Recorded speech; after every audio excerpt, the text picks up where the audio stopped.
হচ্ছে গিয়ে আমরা কোন কলেজে পড়ছি, মানে আমাদের কোন কলেজে অ্যাডমিশন হয়েছে সেটা কীভাবে দেখবো ফোন দিয়ে, তো সেটা দেখে আসবো।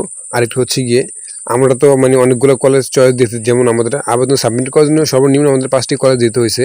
তো এর মধ্যে হতে পারে 1টি কিংবা 2টা আমাদের ফার্স্ট চয়েসের মধ্যে ছিল, 2টা আমাদের পছন্দ কলেজ ছিল।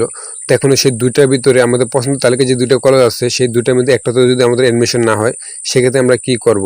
তো এই 2টা বিষয় নিয়ে আজকে আমাদের মূল ভিডিওটা। তো চলুন আগে দেখে আসি কীভাবে আমরা আমাদের কোন কলেজে অ্যাডমিশন হয়েছে সেটা কীভাবে দেখবো। তো এই জন্য জাস্ট আমি গুগল ক্রোম পেজটা ওপেন করে নিলাম, সো এটাই বেটার। তো এই জন্য আমরা আরইউএল ছাড়া আসে সার্চ করবো। তো এখানে আমার ঢোকা থাকে, তো তারপর আমি দেখলাম জাস্ট আমরা XI ক্লাস অ্যাডমিশন লিখে সার্চ করবো। তো XI ক্লাস অ্যাডমিশন লিখে সার্চ করার পর আমার সামনে একটি ইন্টারফেস চলে আসবে, এখানে লেখা আছে লগ ইন।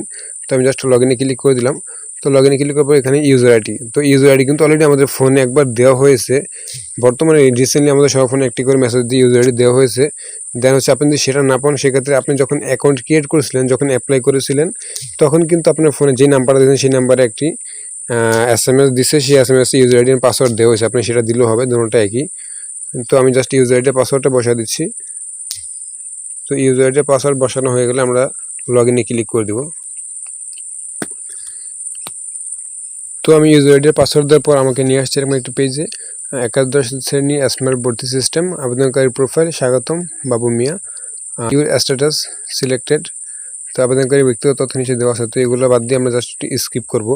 আমরা যদি এই যে উপরে একটা 3 ডট আছে, এখানে যেহেতু আমরা ডেস্কটপ সাইট অন করে নিই তার জন্য এরকমভাবে আসছে। তো ডেস্কটপ সাইট যদি কারো অন থাকে সেক্ষেত্রে কিন্তু বিষয়টা কম্পিউটার আকারে আসে পারবে। তো আমরা জাস্ট ফোন ভার্সন দেখছি, তার জন্য আমি ডেস্কটপ সাইট অন করলাম না। তো যে উপরে একটা 3 ডটস আছে, তো এই 3 ডটস লাইনে আমরা ক্লিক করব। তো ক্লিক করবো, এখানে নিচে অনেকগুলো লেখা আছে, তো সবার নিচে আছে পেমেন্ট ইতিহাস, এর উপরে আছে নির্বাচন। তো আমরা জাস্ট ক্লিক করব নির্বাচনে। তো নির্বাচনে একটা ক্লিক করে দেওয়ার পর এরকম একটা ইন্টারফেস আসবে। তো এখানে নিচে লেখা আছে যে নির্বাচন তথ্য, এগুলো আমরা দেখলাম সবার নিচে, আমরা খেয়াল করি। তো এখানে লেখা